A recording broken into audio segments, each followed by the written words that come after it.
नमस्कार, मैं प्रयाग झा हूँ। एक नया वीडियो आपकी सेवा में प्रस्तुत कर रहा हूँ। बचपन की याददाश्त से मालूम पड़ता है कि गांव में पिताजी कुछ कुछ बातें बताते रहते थे। संध्या समय तुलसी पत्र मत तोड़िए, संध्या समय ऐसा कुछ फूल भी नहीं तोड़ें, जल गांव में है, तालाब है, सुगंधा न करें, उसके आसपास मलमूत्र त्याग न करें। अस्पताल में जाते हैं, किसी की मृत्यु होने पर चिता में अग्नि होती है, उसमें लकड़ी ज़रूर डालें। हर व्यक्ति जो भी जाए वहाँ लकड़ी या घास या कुछ भी टुकड़ा ज्वलनशील जो हो उसमें अवश्य डालें। होलिका दहन के समय अग्नि जलाई जाती है, घास फूस से अग्नि जलती है, उसमें वहाँ भी जाएं तो उसमें कोई ना कुछ जलने की चीज़, लकड़ी या जो भी है उसमें अवश्य डालें। ये सब परंपराएं थी।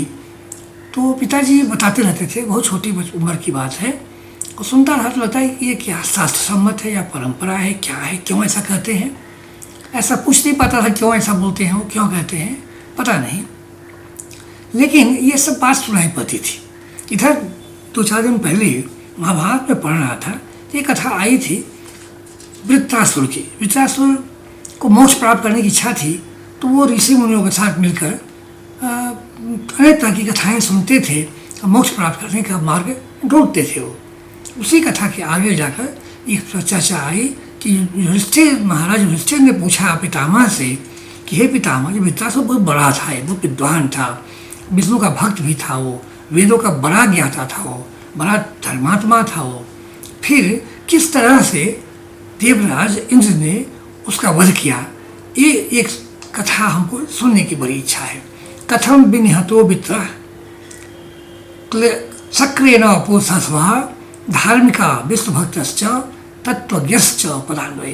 तत्वज्ञ था, वो जानता है परमात्मा क्या है, ईश्वर क्या है, वेदों को पढ़ता था, अन्वय करके एक एक शब्द का अर्थ निकालता था वो, और इस तरह पढ़ के विद्वान था वो, और विष्णु का बहुत बड़ा भक्त था, इससे विष्णु कृपा भी थी। उसने हजारों साल तपस्या करके अनेक वरदान ले लिए थे भगवान प्रजापति से, ब्रह्मा से। तो इस तरह से, लेकिन वो इस तरह इतना बलवान और शक्तिशाली हो गया, प्रभावशाली हो गया कि उसको कोई कुछ कर ही नहीं सकता था। उसको मृत्यु का कोई डर नहीं, लड़ाई में युद्ध में मारने का कोई डर नहीं, मरने का डर नहीं, इस तरह हो गया। इसलिए उसका रहना धरती पर बहुत ही एक संकट का कारण बन गया था। तभी देवताओं ने कहा पितामह से कि हे पितामह, इसका अंत होना आवश्यक है, नहीं तो ये समाज के लिए, धर्म के लिए, संस्कृति के लिए ये शत्रु बन जाएगा, ये तो बन चुका है, इसका अंत का उपाय बताइए आप। तभी उन्होंने कहा कि देवताओं को संगठित करो, इसका युद्ध करना पड़ेगा, ऐसे वो नहीं मरेगा। और इंद्र के नेतृत्व में सब देवता जाएं और उसके वध करने के लिए उसके युद्ध करें और वध करें उसका। तो इंद्र गए युद्ध करने के लिए, ऋषि मुनि भी उनके साथ थे, गुरु थे, बृहस्पति वो भी साथ थे, सब साथ गए। वहाँ युद्ध होने लगा, भयानक युद्ध होने लगा। लेकिन वो इतना विशाल शरीर था वृत्रासुर का, और इतना भयानक, इतना पहाड़ जैसा ऊंचा कि इंद्र देवता उस पर आक्रमण तो करते थे लेकिन कुछ बिगाड़ नहीं पाते थे। और वो थोड़ा अशांत भी हो गए देखकर, और रथ में बैठे बैठे ही वो बिल्कुल निश्चल हो गए, उनकी जांघें स्थिर हो गई, चढ़ हो गई, कुछ कर नहीं पा रहे थे युद्ध में वो। तो बृहस्पति ने उन्हें कहा कि इस तरह तुमको व्यवहार नहीं करना है, युद्ध करना है, उसको मारना है, उसका वध होना चाहिए, उसका समय आ चुका है, ऐसे तुम निष्क्रिय मत हो। लेकिन इंद्र कुछ चाह के भी कुछ नहीं कर पा रहे थे। तो फिर ऋषि मुनियों ने भगवान शिव से प्रार्थना की, हे भगवान, युद्ध तो चल रहा है देवताओं के और या दानवों के बीच, लेकिन इंद्र जो हैं, जो देवताओं के राजा हैं, उसका कुछ वध नहीं कर पा रहे हैं, उसका वध होना आवश्यक है। तो आप कोई सहायता कीजिए, इसमें देवताओं की सहायता कीजिए आप। तो उन्होंने कहा ठीक है, मैं देखता हूँ क्या कर सकता हूँ। उन्होंने अपनी ऊर्जा के द्वारा उस वृत्रासुर में अपनी ऊर्जा भेजी, और उस ऊर्जा के कारण उसके शरीर में आलस होने लगा, निद्रा आने लगी, जम्हाई लेने लगा। वो युद्ध भूमि में ही वो अपनी अस्त्रों को साथ पीछे रखकर और वो जम्हाई लेने लगा। जब जम्हाई लेने लगा तभी बृहस्पति ने कहा इंद्र को कि इंद्र अब तुम मारो, अभी तो जल्दी पूरा करो काम। तभी इंद्र ने अपनी वज्र से उसे प्रहार किया उसके सिर पर और उसे गिरा दिया, धरती पर गिर गया वो और वो मारा गया। इस तरह से वृत्रासुर का वध तो हो गया। इंद्र बहुत प्रसन्न हुए, देवताओं पर सभी देवता प्रसन्न हुए, उस वर्षा की लोग देवताओं ने, और फिर इंद्र देवलोक की तरफ प्रस्थान कर गए वहाँ से। लेकिन क्षण ही में ही वृत्रासुर के शरीर से एक भयानक स्त्री उत्पन्न हुई। ऐसी स्त्री जो देखने में बिल्कुल भयानक थी, बड़े बड़े दांत, बिखरे हुए बाल, खून से लथपथ शरीर, मुंड की माला गले में और वो विशाल। तब वो पीछे दौड़ी इंद्र के कि मैं अब तुमको पकड़ लूँगी। इंद्र भागते गए, वो पीछे दौड़ती गई। भागते भागते इंद्र को लगा कि तो खतरनाक स्थिति हो गई है और ये पकड़ लेगी वो। तो उन्होंने सचमुच पकड़ भी लिया उनको, उसका ब्रह्महत्या नाम की थी, वो पकड़ लिया उन्होंने। और वहाँ जब पितामह के पास पहुँचे तो इंद्र तुरंत गिर के पाँव पकड़ा और पितामह को बोला कि पितामह हमें बचाइए, अभी काम तो पूरा हो गया, हमारा जो था कर्तव्य, जो हमारा था, जो दायित्व था वो पूरा कर लिया हमने, लेकिन ये तो सामने आ गई, इससे हमको मुक्ति दिलाइए। तो उसमें उन्होंने कहा कि हे भामिनी, तुम शांत हो जाओ, तुम इसको छोड़ दो इंद्र को। मुच्यताम चिरसिंधु अयम मत प्रियम कुरु भाविनी। हे भामिनी, इतना मेरा प्रिय करो, ये इंद्र को तुम छोड़ दो। तो इस पर प्रसन्न हो गई वो, उन्होंने इंद्र को छोड़ दिया। लेकिन उन्होंने प्रश्न किया पितामह से, ब्रह्मा जी से, त्रिलोक पूजते देवे प्रीते त्रैलोक कर्तरी कितमेव ही मन्यामी निवासम तु विधास्त्व में। तो उन्होंने कहा, हे त्रिलोकों के कर्ता, के निर्माण करता और त्रिलोकों में पूजे जाने वाले, देवताओं के प्रिय करने वाले, मुझे बताइए कि मैं रहूं कहाँ। मैं तो इनको छोड़ देती हूँ, लेकिन मेरे रहने की व्यवस्था तो कीजिए आप। तो ब्रह्मा जी को लगा कि तो बात तो ठीक कह रही है, ये कहाँ जाएगी अब, तो वृत्रासुर तो मर गया, उसके शरीर में रहती थी ये, अब तो वृत्रासुर तो मर गया, अब कहाँ जाएगी ये। तब उन्होंने सोचा, विचार किया और कहा ठीक है, मैं तुम्हारी व्यवस्था करता हूँ, तुम यहीं बैठो। उन्होंने उसको बिठा लिया और सोचने लगे। उन्होंने कहा कि ऐसा तो इसको संभालना तो आसान नहीं है, एक वृत्रासुर से तो निकल गई, लेकिन अब इसको एक व्यक्ति संभाल नहीं पाएगा, तो मैं व्यवस्था करता हूँ, इसको 4 टुकड़े में करता हूँ। उन्होंने सबसे पहले अग्निदेव को बुलाया, अग्निदेव को स्मरण किया, अग्निदेव प्रकट हो गए। अग्निदेव को कहा कि देखो कैसे कैसे ये ब्रह्महत्या नाम की ये नारी है और ये बहुत, इसको रहने की व्यवस्था नहीं है, तो तुम संभालोगे इनको। तो उन्होंने कहा कि मैं तो संभाल नहीं सकता इसको, तुम इन्हें ऐसा करो, पूरा तो नहीं संभाल सकते, तो 1/4 मैं तुमको देता हूँ, तुम संभालो इसको। तो उन्होंने कहा कि लेकिन मैं तो ले भी जाऊँ तो इसको फिर मुक्ति कब मिलेगी, हमको इससे मुक्ति मिलेगी कि नहीं मिलेगी कभी। तो उन्होंने कहा कि तुमको मुक्ति मिलेगी, इसको तुम ले जाओ, अभी स्वीकार करो इसको, 1/4 अंश इसका, तुमको मुक्ति मिलेगी। कब मिलेगी मुक्ति मिलेगी। तो उन्होंने बोला, यस त्वाम ज्वलंतम आसाद्य स्वम वै मानवा क्वचित बीज औषधि रसै वहने न यक्षति तमोवितः तमीषा यस्ति क्षिप्रम तम तत्रैव निवस्यति। तो उन्होंने कहा कि तुम जब प्रकट कहीं होगे, तुम धरती पर कहीं अग्नि ज्वाला होगी, तुम वहाँ प्रकट होगे, उस समय जो पुरुष, जो व्यक्ति प्रमादवश, आलसवश या ज्ञानतावश या मुखतावश उसमें कोई ज्वलनशील पदार्थ जैसे लकड़ी, काष्ठ है, तृण है या और कोई चीज़ जलने लायक जो है, रस है, औषधि है, जो नहीं डालेगा प्रमादवश, उस व्यक्ति को ये पकड़ लेगी। तमेशा यशति क्षिप्रम तत्रैव निवस्यति। ये जो है ब्रह्महत्या उसी क्षण तुमको छोड़ देगी और वो चली जाएगी, तत्काल चली जाएगी उस व्यक्ति के शरीर में, वहाँ प्रवेश कर जाएगी, तुमको उससे मुक्ति मिल जाएगी। अग्निदेव प्रसन्न हुए कि पितामह ने जो काम दिया है वो काम ठीक है, लेकिन हमारी मुक्ति हो सकती है, ऐसा उन्होंने वरदान दे दिया है। तो चले गए वहाँ से। अब हुआ कि अब 1/4 तो गए, हो गया, अब बाकी 3/4 कहाँ भेजे, किसको दें। वो यहाँ बैठी है, वो तो उसका 3/4 हिस्सा वही है।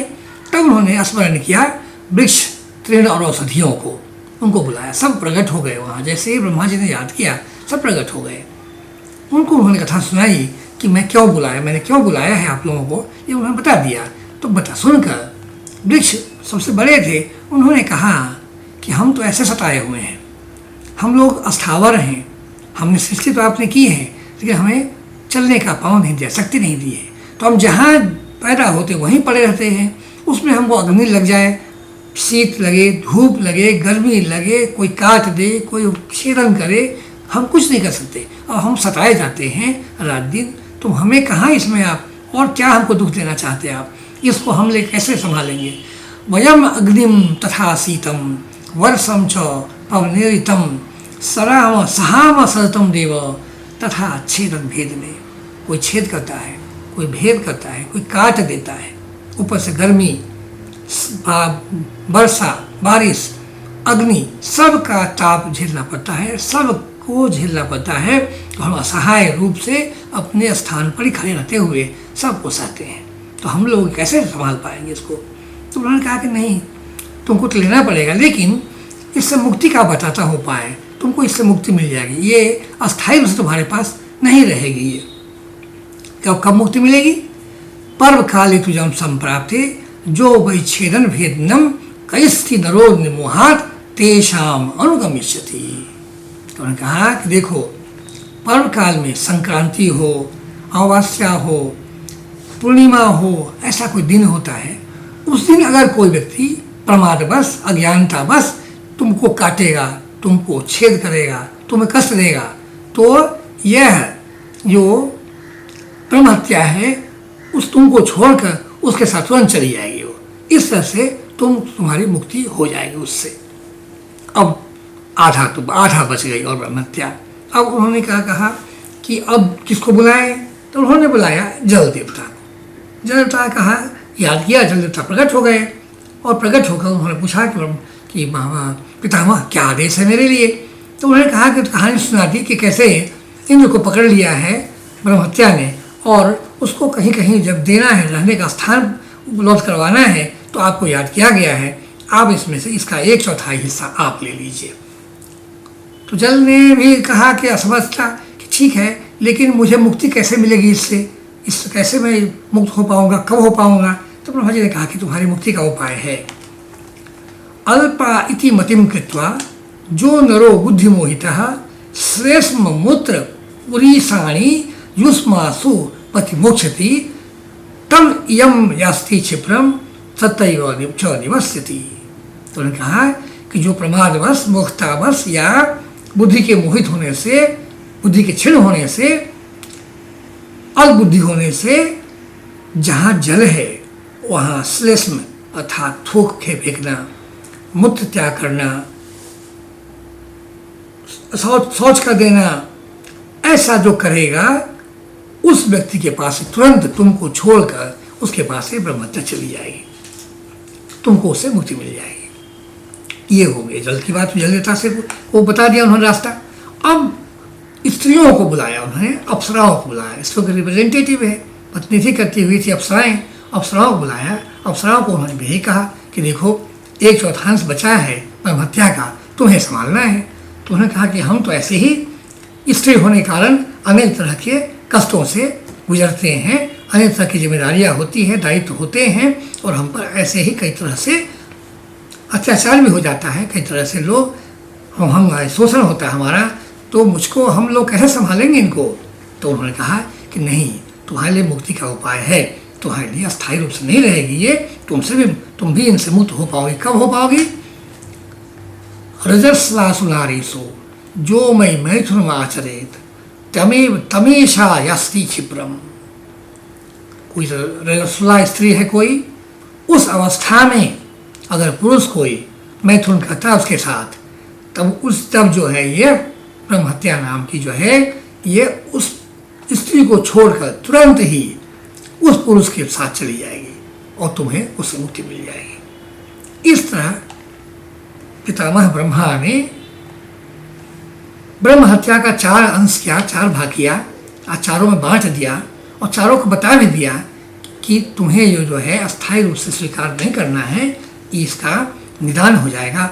ये सब परिस्थितियाँ ऐसी बनेंगी जिसमें ये तुमको इससे मुक्ति मिल जाएगी।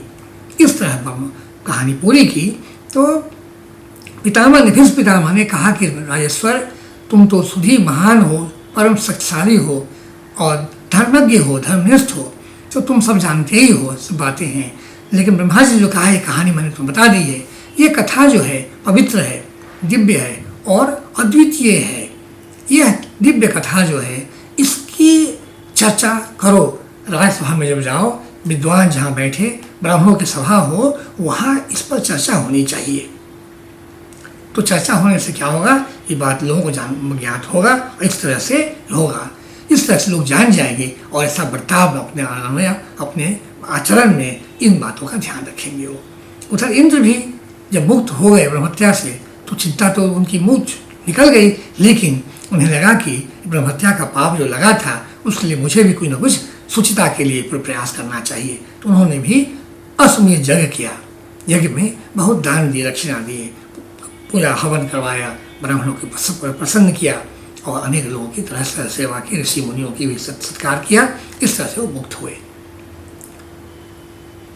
लगता है कि जो बात छोटी मोटी बातें गाँव में बचपन में माता पिता बताते थे वो सबका शास्त्रीय आधार था। उन्हें पता नहीं मालूम हो कि न हो, लेकिन हजारों वर्षों से ये परंपरा चली आ रही होगी। उनके पिता ने उन्हें बताया होगा, उन्होंने मुझे बताया, और हमें भी अपने बच्चों को बताना चाहिए कि इस तरह का व्यवहार जो है आवश्यक है। इस व्यवहार से ही आप पापों से, या जो ब्रह्महत्या नाम की जो ये है पापिनी, इससे मुक्ति पा सकते हैं आप। तो ब्रह्महत्या ये जो पाप जो है धरती पर विद्यमान है और उस पाप से मुक्ति का भी मार्ग ज्ञात है, बता दिया गया है। पुराने पुरुषों ने, पूर्वजों ने, विद्वानों ने, ऋषि मुनियों ने बता दिया हुआ है। हमें उसका आचरण करना है ताकि उस पाप से हम मुक्त रहें, हमारे शरीर में वो पाप ना आ जाए। वह जो ब्रह्महत्या है वह अन्य दूसरे को छोड़कर, अग्नि को छोड़कर, जल को छोड़कर, सबको छोड़कर हमारे पास ना आ जाए, ऐसा व्यवहार करना है। कितनी अच्छी बात है। ये महाभारत में हजारों साल पुरानी कथाएँ हैं, जो द्वापर की कथा है। द्वापर से पहले ही लोगों ने ये कथा, जो घटना हुई होगी, और इन घटनाओं का संचय संकलन व्यास जी ने महाभारत में किया हुआ है।